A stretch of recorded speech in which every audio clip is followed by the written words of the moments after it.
Salaamu calaykum waraxmatullaahi wabarakaatu. Kulanti wacan oo wanaagsan dhammaantiin meel kastoo aad joogtaan.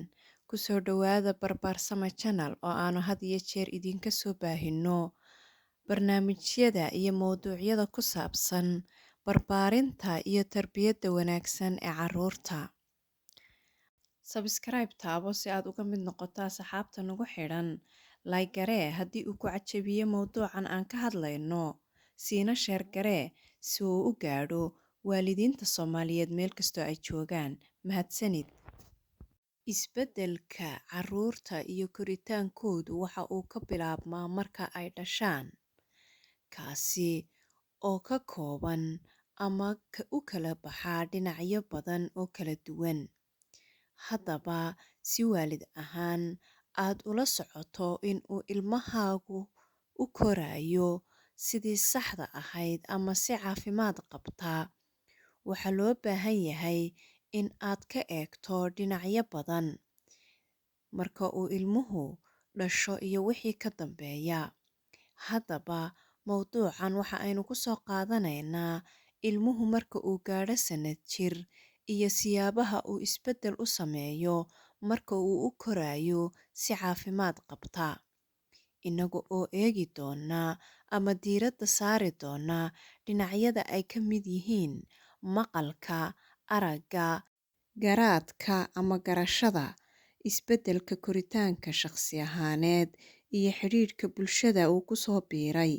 Haddaba, waxa aynu ka hadli doonaa sida waalidku ku garan lahaa in uu ilmihiisu u korayo si dabiici ah isla markaana ah si caafimaad qabta. Ugu horreyn waxa aynu soo qaadanaynaa aragga, maqalka iyo garashada. Dhinaca maqalka haddii aynu kaga bilowno waa in uu bixiyaa falcelin marka uu maqlo sanqadh, isaga oo weliba eegaya ama raadinaya dhinaca ay sanqadhaasu ka imanayso ama ka baxayso.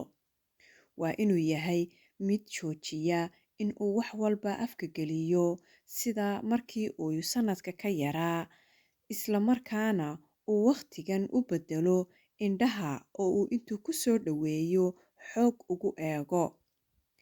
Waxa uu isku dayayaa in uu waxyaabaha isku daboolan kala furo sida digsi iyo daboolkeeda oo kale ama kartoon isku daboolan. Waxyaabahaasoo dhan waxa uu isku dayayaa intuu kala furo in uu haddana dib isugu daboolo, taas oo la xidhiidha koritaanka saxda ah ee garashadiisa. Si joogto ah ayuu indhaha ula raaci doonaa hooyadii. Farta waxa uu u adeegsan doonaa xilligan oo kale sharaxaad iyo tilmaamid, isaga oo farta ku fiiqaya hadba waxa uu sheegayo ama uu rabo. Haddaynu intaasi kaga soo gudubno aragga, maqalka iyo garashada, waxa aynu eegi doonaa dhanka koritaanka murqihiisa. Marka ilmuhu jiro sannad, waxaa lagu garan karaa in ay murqihiisu si sax ah u korayaan iyo in kale.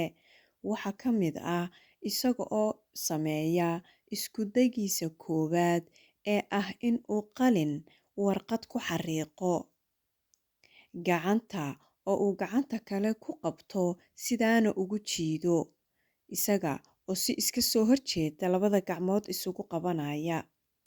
Waxa uu bilaabaa in uu meel ka durugsan ama dhulka wax ku tuuri karo. Waxa uu bilaabaa in uu gurguuradka si degdeg ah u sameeyo, sida inuu ku ordayo oo kale ama uu ku kori karo gurguuradka meelaha kaabadaha ah oo kale. Waxa uu qaadaa tallaabooyinka ugu horreeya isaga oo keligii ah ama iyada oo gacanta la hayo. Waxa uu taagnaadaa ilaa muddo lagu qiyaaso ilaa 1 sekin isaga oo aan meelna qabsanin. Intaa haddii aynu kaga soo gudubno koritaanka saxda ah ee murqihiisa, marka waxaynu eegaynaa dhinaca xidhiidhka dadka iyo koritaankiisa shakhsiyadeed. Xilligan oo kale marka uu si sax ah ilmaha shakhsiyaddiisa ay u korayso, waxa uu sameeyaa in uu koobka wax lagu cabo keligii qabsado isaga oo isku daya inta badan in uu cuntada gacantiisa la galo oo uu ku cuno. Waalidkana waxaa laga rabaa in ay u oggolaadaan xilligan oo kale in uu cuntada farafareeyo oo uu farihiisa isku dayo inuu ku cuno. Sida oo kale waxa uu kari karaa in uu sharabaadada isagu gacmihiisa iskaga bixiyo. Waxa uu u muuqdaa xilligan oo kale mid aad u xiisaynaya ama xiiso badan u qaba in uu la ciyaaro carruurta kale.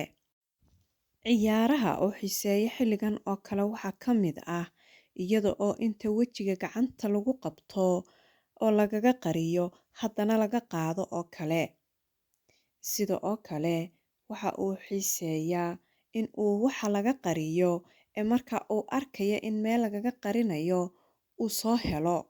Tan ugu dambaysa uguna muhiimsan ayaa noqonaysaa emotionalka ama isbeddelka dareenkiisa iyo caadifadiisa. Waxaa la arkaa had iyo jeer isaga oo ku dhagaya ama habsiinaya alaabaha yaryar ee uu ku ciyaaro sida xayawaanka maryaha laga tolay oo kale.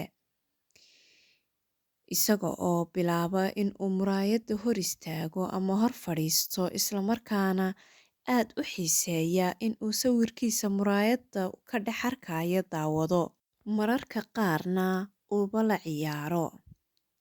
Waxa uu muujiyaa dareen ah in uu xiisaynayo ama ka falceliyo haddii si naxariis leh loo salaaxo ama hab la siiyo oo laabta la geliyo. Intaasi waxa aynu ku soo gabagabeynaynaa isbeddelka koritaanka saxda ah ee ilmuhu marka uu sannad jirka yahay.